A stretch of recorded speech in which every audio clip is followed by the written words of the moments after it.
हरिओम. अमृतानुभव. योगदास श्री जय गणेश जोशी यांचे प्रवचन. अध्याय 7. अज्ञानखंडन. ओवी क्रमांक 176. मग भल तेथे भल तेव्हा, माझारिले दृश्य द्रष्टा भावा. आटणी करत खेवा, येती दोन्ही. अर्थात मग कोठेही आणि केव्हाही घडले तरी जेव्हा दृश्य आणि द्रष्टा यांच्यामधील दर्शन नष्ट होते, तेव्हा त्यांच्या मिलनाने तेथे फक्त आत्मपरब्रह्म उरते. त्रिपुटीमुळे भौतिक कारभार चालतो. मायेमधून दृश्य निर्माण होते. माया निर्माण करणारे आत्मपरब्रह्म स्वतः सूक्ष्म असल्यामुळे जडदेह धारण करून त्यात अंशात्मक रूपात राहून या निर्माणाची लीला अनुभविते. यामुळे येथे दृश्याचे दर्शन होते.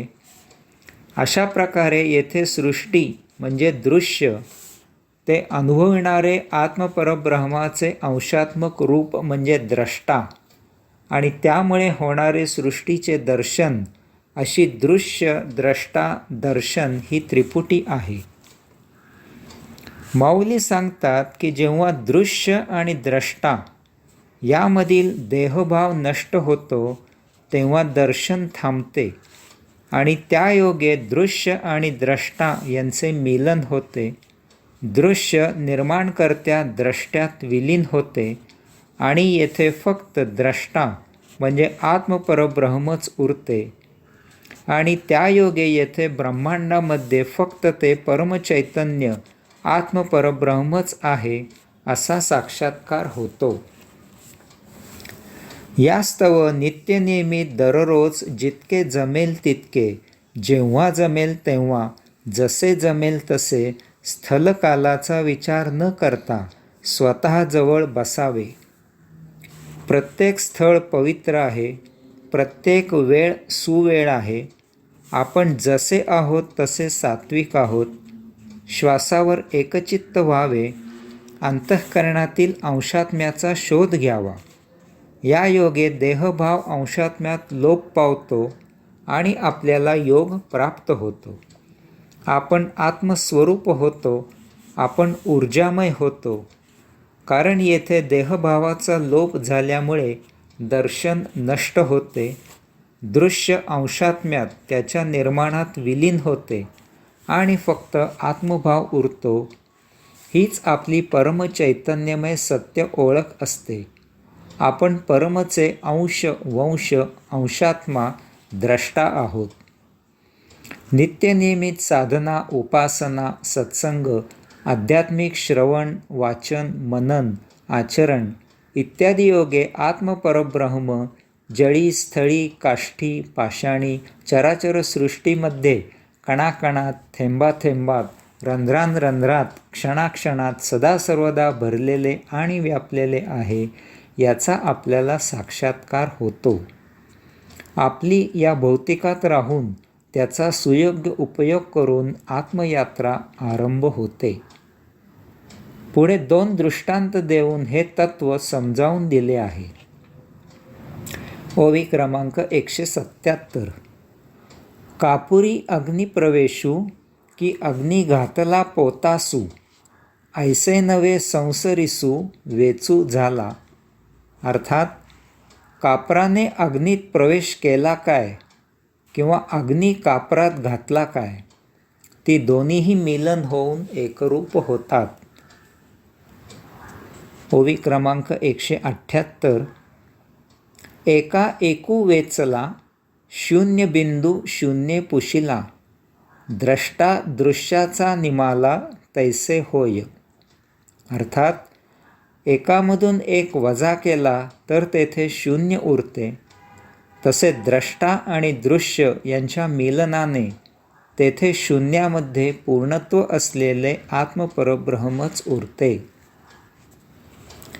माऊली म्हणतात की कापराने अग्नीत प्रवेश केला काय किंवा अग्नी कापराला लावला काय, दोन्हीचा परिणाम एकच आहे. दोन्हीचे मिलन होते, त्यांचा योग जुळून येतो आणि तेथे केवळ शून्यत्व उरते. कोण कोणाला मिळाला हे गौण आहे. तसेच एकामधून एक वजा केल्यावर तेथे शून्य उरते. येथे पहिला एक आणि त्यामधून वजा होत असलेला दुसरा एक यांच्या अदलाबदलीने त्यांना वर खाली केल्याने फरक होत नाही. या दोन उदाहरणांप्रमाणे दृश्य द्रष्ट्यात विलीन झाले काय किंवा द्रष्टा दृश्यात मिळाला काय, त्यामुळे त्याच्या परिणामात काहीही फरक होत नाही.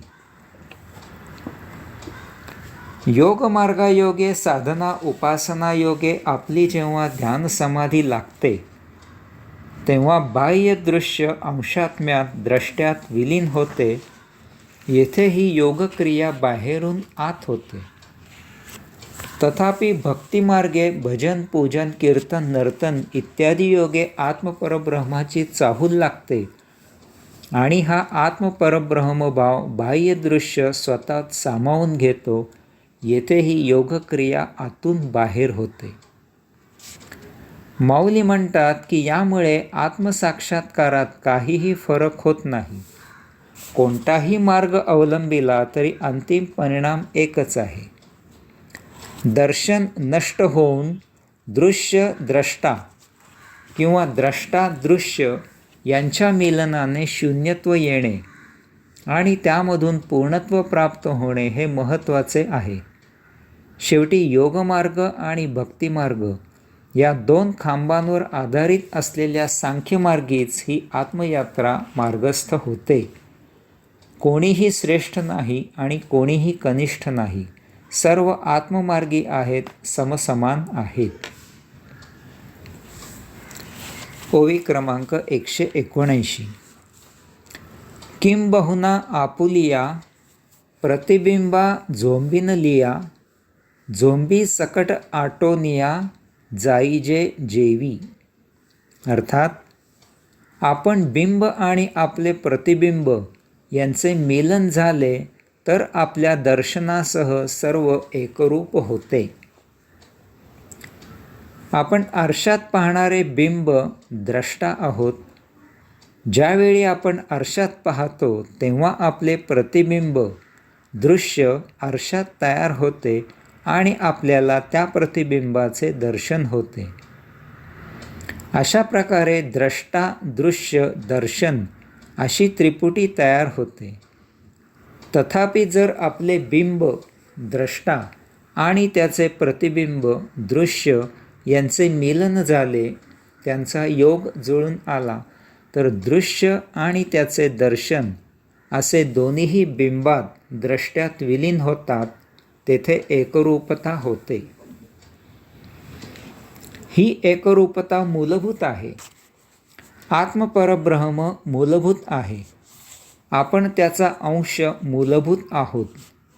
आत्मपरब्रह्मामधून निर्माण झालेल्या मायेमुळे दृश्य निर्माण होते आणि आपल्याला त्याच्या दर्शनाचा काही कालावधी आभास होतो.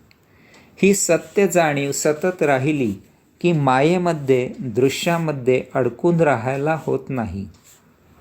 आपली ही जाणीव दृढ झाली की आपल्याकडून भौतिक वस्तुजगताचा केवळ देहधर्मापुरताच उपयोग केला जातो. त्याचे उपभोग तयार होत नाहीत. आता आपल्याकडून सृष्टीची लीला अनुभवणे सुरू होते. त्यायोगे आपले गतसंचित संपते आणि नवीन संचित निर्माण होत नाही. आपण सुखदुःखामधून दूर होतो आणि जीवन जगू लागतो. आपण जीवनाचा सृष्टीचा कैवल्यानंद घेऊ लागतो. येथे आपली मुक्तीची यात्रा सुरू होते. ओवी क्रमांक 180. तैसे रुसता दृष्टी द्रष्टा दृश्य भेटी येती तेथे मिठी दोहीची पडे.